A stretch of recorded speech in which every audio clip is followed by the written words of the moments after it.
အမတ်တရလားဒါမှမဟုတ်ရင်ဥပဒေကိုချိုးဖောက်နေတာလားပရိသတ်တယောက်ကအမတ်တရအနေနဲ့ဗီဒီယိုကိုရိုက်တာနဲ့စီးပွားရေးလုပ်ငန်းတစ်ခုကခွင့်ပြုချက်မပါဘဲနဲ့အဲ့ဒီဗီဒီယိုကိုကြော်ညာအဖြစ်သုံးလိုက်တာဘာကွာချတော့လဲအခုဖြစ်နေတဲ့အမှုပညာရှင်တွေနဲ့ဆိုင်တွေရဲ့ကိစ္စမှာဥပဒေကြောင်းအရသိထားတဲ့နာလေးတစ်ခုကိုပြောပြပေးသွားမှာဖြစ်ပါတယ်ပရိသတ်တယောက်ကကိုယ့်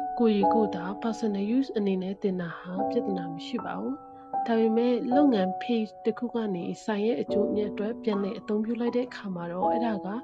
right of publicity လို့ခေါ်တဲ့အမှုပညာရှင်တွေရဲ့ပုံရိပ်ဆိုင်ရာရပိုင်ခွင့်ကိုထိပါရာရောက်တော့ပါတယ်မြန်မာနိုင်ငံရဲ့စာပေနဲ့အမှုပညာမူပိုင်ခွင့်ဥပဒေမှာလည်းအမှုပညာရှင်တွေရဲ့အခွင့်အရေးကိုကာကွယ်ပေးထားပါတယ်ကဲကန်ရှင်ရဲ့သဘောတူညီချက်မပါဘဲနဲ့သူတို့ရဲ့ပုံရိပ်ဗီဒီယိုပဲဖြစ်ဖြစ်ဓာတ်ပုံပဲဖြစ်ဖြစ်အဲ့အရာတွေကိုစီးပွားရေးမှာအသုံးချတာဟာတရားမကြောင်ရဖြစ်စေမူပိုင်ခွင့်ဥပဒေအရဖြစ်စေညှိစွန်းနိုင်ပါတယ်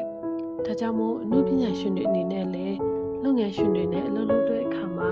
အသုံးပြုခွင့်တွေကိုစာချုပ်စာတမ်းနဲ့တည်တည်ကြကြသတ်မှတ်ထားဖို့လိုအပ်ပါတယ်ကိုယ့်ရဲ့ professional identity ကိုတန်ဖိုးထားကာကွယ်ပါဒါကတော့အားလုံးအတွက်ဘ ഹു တုဒဖြစ်စေဖို့ဥပဒေရှုထောင့်ကနေပြီးတော့မှဆွေးနွေးတင်ပြခြင်းဖြစ်ပါတယ်အားလုံးကိုကျေးဇူးတင်